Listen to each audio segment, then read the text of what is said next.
Ladies and gentlemen, welcome back to the United States Chess Championship. This is going to be a summary of some of the best games from rounds number 9 and 10 out of 13, as both sides, the women's and the open side, have 14 players. That obviously means that there are 13 rounds. And beginning with rounds 11, 12, and 13, I will give you a full standings update as it pertains to who is competing to actually win the sections. Now, these two rounds were much more peaceful, and generally as you get to the last kind of quarter and then the last 10% of an event, a lot of draws happen. So in the early going, there's a lot of crazy games. That doesn't mean that there weren't crazy games. This is going to be an absolutely wild recap. And obviously the spotlight once again will also be on Hans Niemann, tracking how he's doing. Because as we know, really anything he does is going to cause some conversation. Win, lose, draw, it doesn't really matter. Listen, things are crazy in the women's championship. You have Alice Lee, who's 13 years of age, taking on Irina Krush, who's an accomplished grandmaster, a multiple-time U.S. women's champion. And this game was just an absolute slugfest, okay? We are going to have a great time. It began with a semi-Slav defense, which is one of the most confrontational in chess. Black has a little bit of a block setup, but is going to rely on pawn captures, breaks on the queen side, maybe a break of e5 in the future. White plays e3, which is just a very standard line. Bishop e2, bishop d6, both sides castle, and white plays this in the most peaceful way possible, like this, with queen c2, and then brings the rook to the center. Now, Irina here is the, she's the elder, right? And she is the more experienced player. So she's like, all right, I'm going to lash out with the move c5. Now, as you can notice, the forces are just absolutely clashing in the center of the board. White can go here, attacking the bishop. White can also take this pawn. White can take this pawn. White can play rook a d1 and take nothing. Like, white has a lot of moves. White decides to take on d5. In general, when black plays c5, taking on d5 first is a good idea because you just sort of ask, like, what the plan is. Now, black really should take with the pawn because taking with the bishop just doesn't make any sense. First of all, there is knight takes d5. And second of all, there is just dc5 first. And for example, let's say bishop captures, white will then capture and then immediately line up the rooks and then play e4. So you can capture on c5 or d5 first. So taking on the bishop doesn't make any sense. Really, black should take with the pawn. Black could take with the knight, but then again, white doesn't have to trade. White now will go here. So black should just take with the pawn, open up the rook, control the e4 square, fight for the center like this. And now white plays rook a d1. So she does not take on c5, and then she's really just refusing to take on c5. She would much prefer if Irina took on d4 and allowed white a powerful outpost with potential journey into the black position. Black does not want white to do that, and instead plays queen e7, also maintaining tension. But now knight h4 is a very nice idea to try to play knight to f5, hitting the queen and the bishop. The queen moves up. The idea of moving up is that when the knight now arrives on f5, the bishop will just slide back to f8. So it's a very strong kind of rerouting idea, and that's why white doesn't rush. But the problem with the way white plays this, all these moves, is that the pieces are too spread out, okay? It's like when relatives don't want you to go too far because they're afraid they're not going to see you again. In this case, yeah, these pieces spread out on the side of the board, this doesn't look right, right?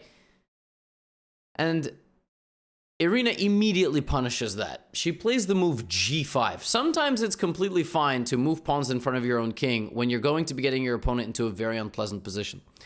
And the next thing that Irina does is play queen f5, utilizing the square that was just covered by this knight, hitting the bishop. White has 5 pawns on this side of the board on dark squares. That means that the light squared bishop really cannot be traded, but it must. It must be traded. This is a massive, massive positional victory for Irina, who is now completely winning. Now, she decides to kick this knight out. That's too slow. And that actually improves white's position. She should have gone here and basically just said, you might be 13 years old. I'm still going to have to beat you up. I mean, listen, in chess, the phrase beating a kid, it's okay, all right? It's not okay normally. All right, but in chess, sorry, no other way around it. And then she would have gone, you know, knight f6, knight g4, knight f6, knight h5, tried to get the rook involved somehow. there's very, very powerful attacks here. But she does this, and that allows white to trade this knight, which is not a good thing for black, as you can see from the eval. So Irina basically was like, yeah, I'm not scared. But now Alice wins a pawn. And then Alice is like, all right, I'm going to go a4, and I would like to trade the bishop. Right? So black plays b5. White plays rook c1. We have takes, and then a rook trade, and then a bishop trade. And now we have this position. What the heck is going on here? So white is still a pawn up. But white's knight is in jail, okay? I mean, Irina basically took Alice Lee's horse, put it in a stable, and is not letting it move. The knight just will not move. If the knight goes to, I don't know, the black's next move, a5.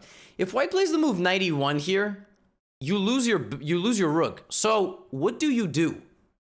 Like, really, what do? You do what you can. h4. Now, naturally, this is a terrible move because knight takes h4, and then the knight will come back and go to that square. So rook c4, take, and white infiltrates with the queen.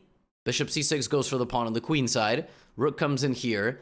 And now Alice Lee finds a way to get her knight into the game. You're going to say, Levy, what does that even mean? The knight can't move anywhere. We just talked about this. And there's checkmate threatened with queen f2. Looks like Irina's done everything right. None of these pieces can attack the king. The knight has no moves, and queen f2 is unstoppable.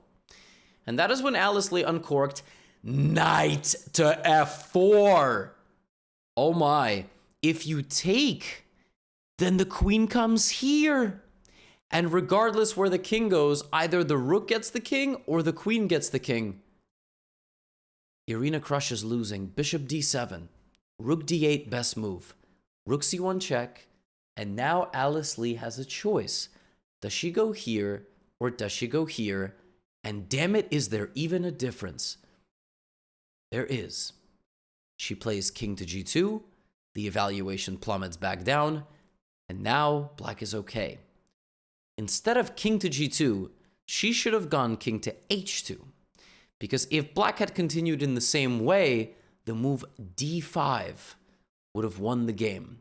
You ask yourself, why does this matter? Why does any of that matter? d5, well, what happens if bishop takes? Then rook takes, right? d5 would have won the game. And if gf4, you would have had queen h4 check once again. So then why does it matter? Why does it matter that she put her king on g2?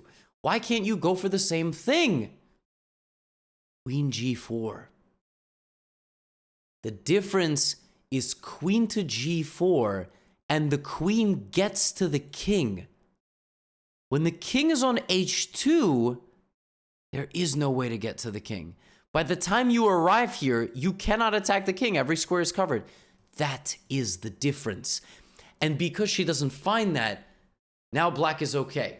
Check here, check, we trade everything into this endgame, and now let the fun begin as it's knight and 4 versus rook and 1. But is this a win? Is this a draw? What? Now, you would probably win this position with the pawns because somebody would not understand how to stop you. But at this level, this is a draw because you simply do not allow white to make progress.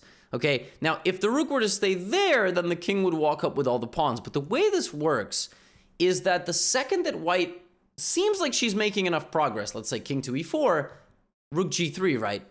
Like, for example, rook to d1 here is a little bit too scary. You can win the pawn, but this pawn's going to sneak through. Now white can't make progress. White can't move this, white can't move this, and white can't move the king anywhere but that way. White plays king d4, and that's it. I mean, this, like, the second there's e4, I'm going to give you a check, and I'm just going to keep on checking you. I'm just not going to let you go away. I'm going to keep checking you. I'm going to just play rook g1. But, I mean, it's terrifying. That's what I'm saying. Like, you would probably lose this if you played with the rook.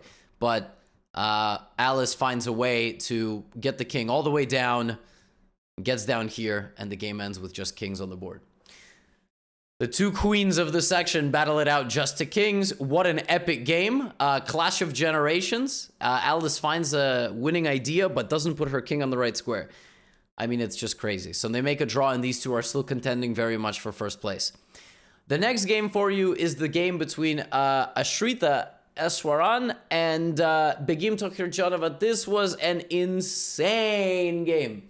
The most insane thing about this game was toward the end. It began with a symmetrical English and this move b3.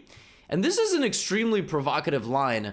There's this line here where black just does this and white goes back. Rather than doing that, though, white does this. It's just a very imbalanced position. You'll notice that white is playing in a very non-confrontational way. Black is just sort of improving her position. She wants to play f5 and so on and do all this. And she does. Now black plays e4. Now, instead of g5, black could have also played like for d5 or something, but she does it this way. Now, the knight arrives, the bishop arrives, and I mean, optically, I like black's position. The problem is that when you have so many pawns on dark squares, your light squared bishop is kind of a liability, and you really can't lose it. Okay, so you should keep it here. White will then go here, put a knight here, put a bishop here. So white does it this way, but the difference is doing it that way is you're trading your bishop, but you're not really winning the trade there. It's just a trade of equal pieces. And slowly but surely the pieces come off. Black plays this very aggressive move, e4, preventing this. And e4 is a very nice move, leading to this tactic. A knight e2 check. And black seizes control of the game.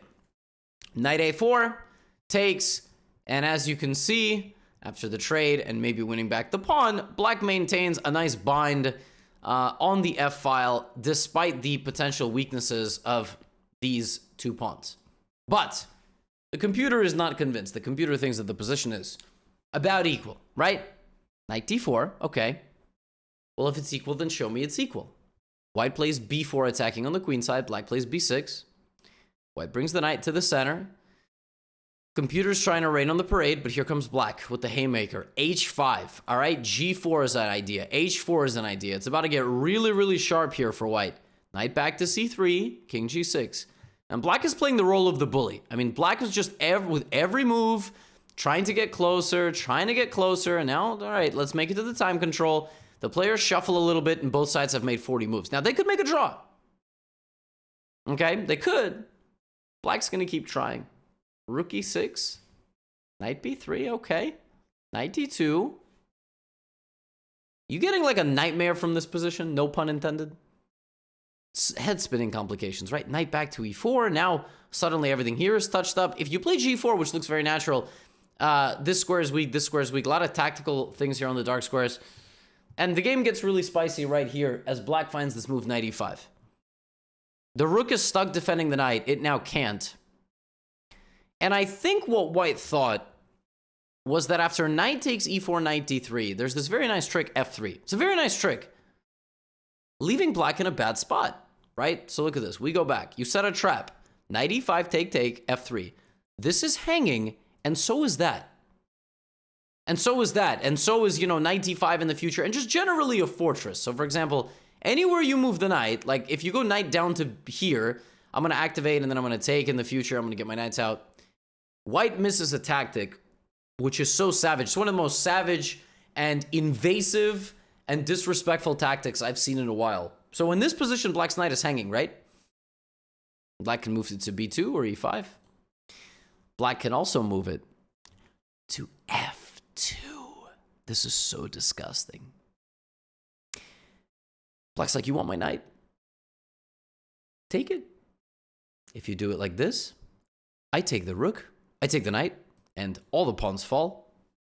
If you do it like this, you walk into a pin. I take this, and then I will take everything. Knight f2 is so disrespectful. It's an untouchable horse. Rook d6. Black picks up the remainder of the exchanges, maintains the pressure.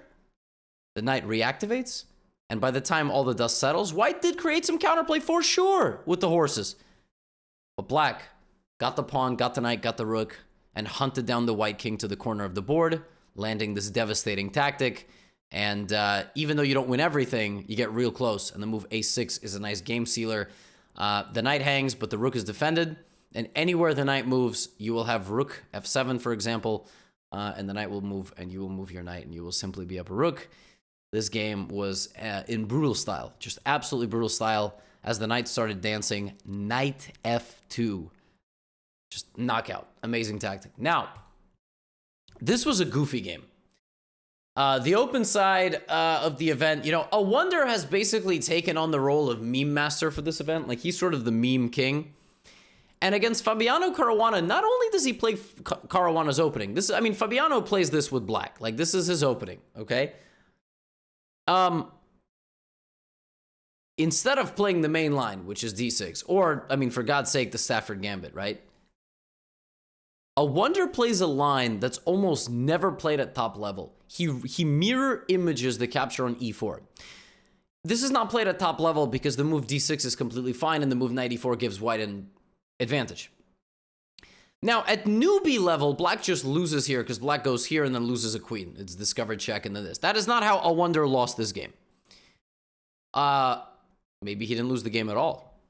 Plays the move queen e7. Wait, what?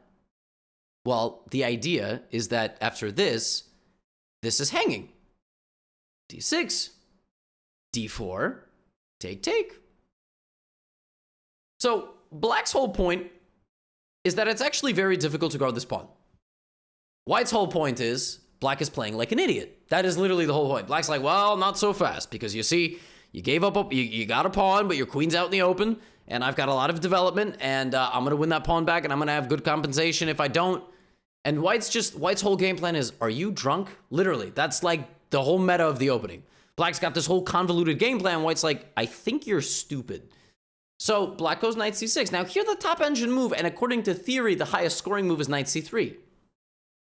Completely giving back this pawn with no questions, and basically after this exchange, playing the move knight b5 or bishop to f4. This is the way white can try to fight for advantage. Fabi does the old way, which is bishop b5, pinning the knight, and then doing it this way, and then defending himself. But here, there is kind of a newer move. It's only been played about 10 or 15 times. This is move queen b4, down a pawn but trading queens.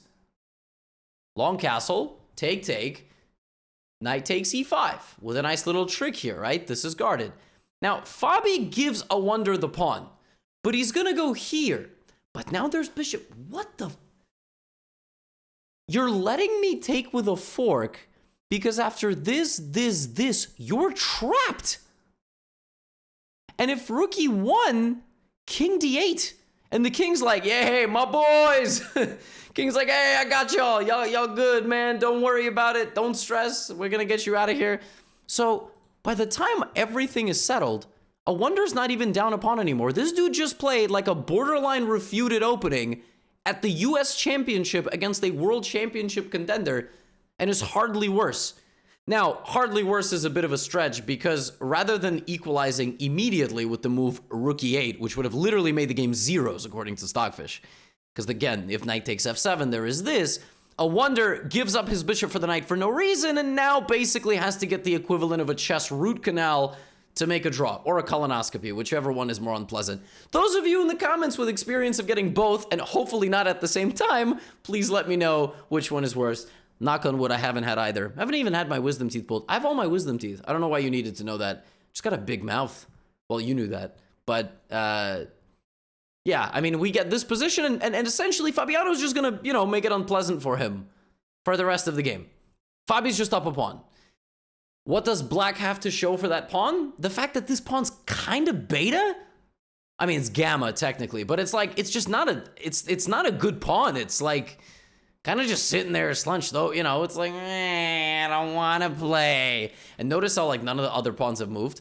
So, rook h2, I mean, this is not, it's, whoa, wait a minute.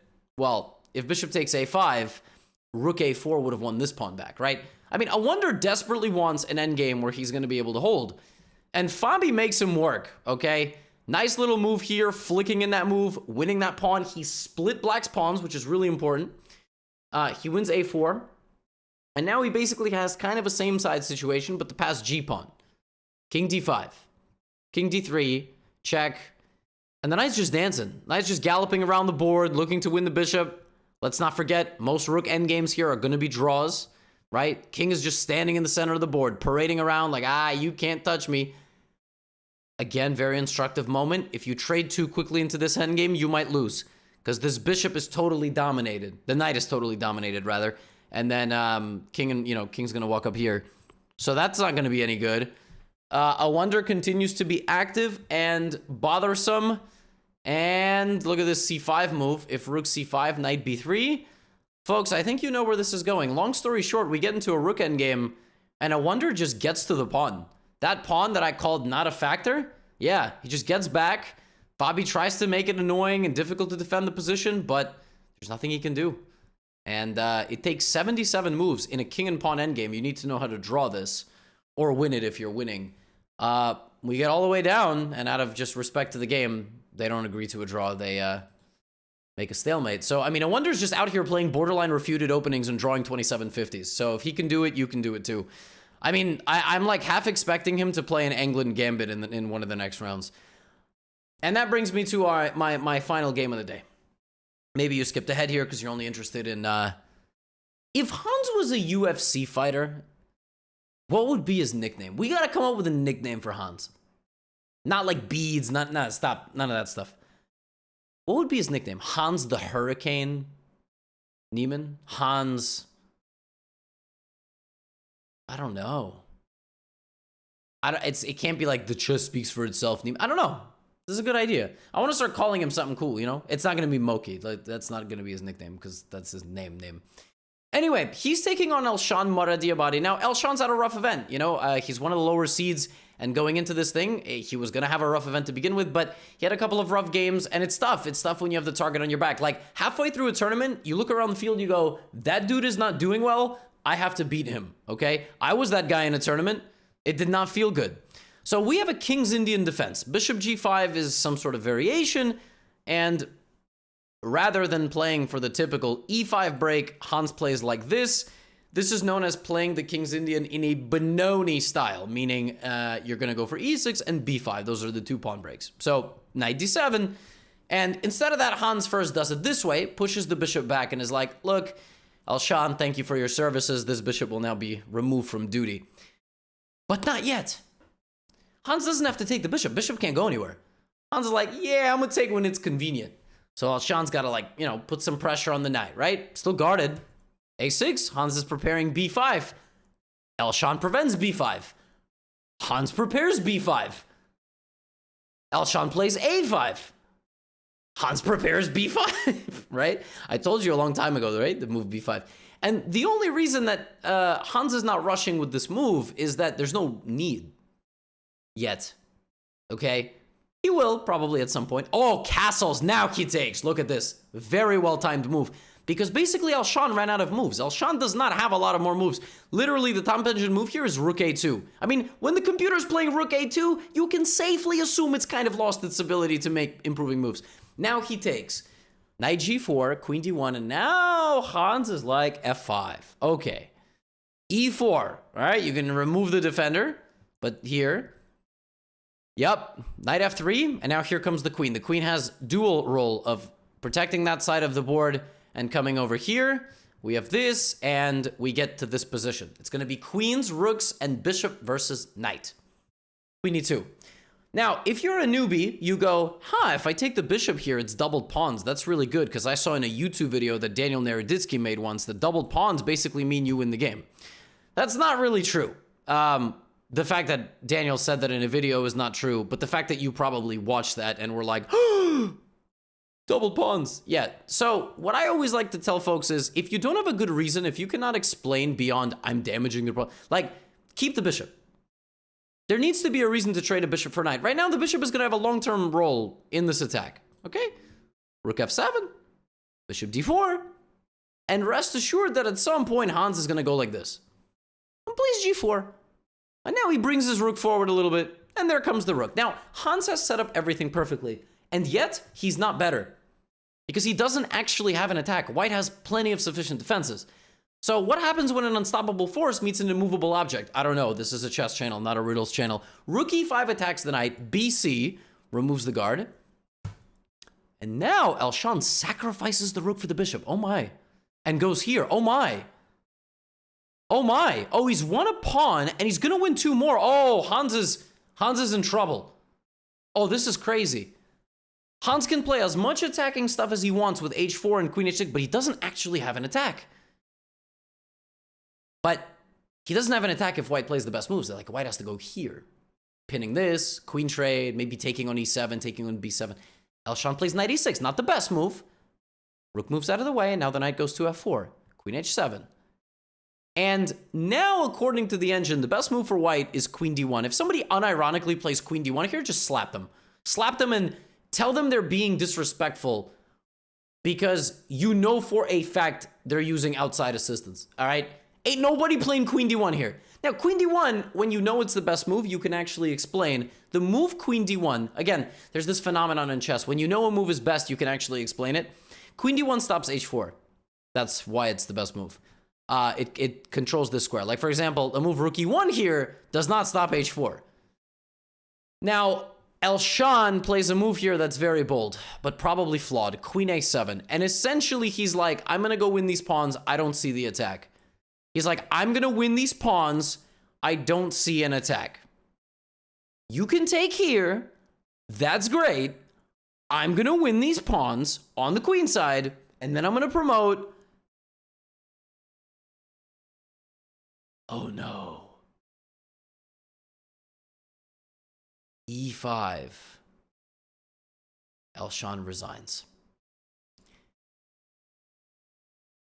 The queens see each other, and the knight is under attack, and the knight can't move because of this, and you can't take en passant because your queen is hanging, okay? If you take, en passant is gone. It's only there for one move. So in an insane demonstration of awareness, Hans wins the game with a one-punch knockout from the depths of defeat. He pulls a Leon Edwards versus a Kamaru Usman 5th round knockout. What Elshan had to do here was give this check. What that would have done was allow this where this is no longer possible. And yes, black still has an attack, but the king is shelter. And there is no rook f8 because this is check 2. Elshan misses it. e5 is a dynamite strike. Hans Niemann wins. He's back. And he gave an interview afterward where he was just discussing the game and it was all good. And then at some point he was asked if he had advice about becoming a professional chess player. And he said a lot of good things. And then he said something very funny. He said, you know, becoming a professional chess player and sustaining a career as being a professional chess player is not for everybody. And you become a commentator or a podcaster instead. But he didn't say a YouTuber, so I'm assuming he threw shade at other folks, but not at your boy. But I mean, I deserve all the shade. That concludes the 10 rounds of the 10 rounds out of 13 at the US Championships. I hope you made it this far in the recap. If you did, you're great. Hope you had a great Saturday. Hope you're gonna have a great Sunday and rest of your weekend. I will see you in the next video. Get out of here.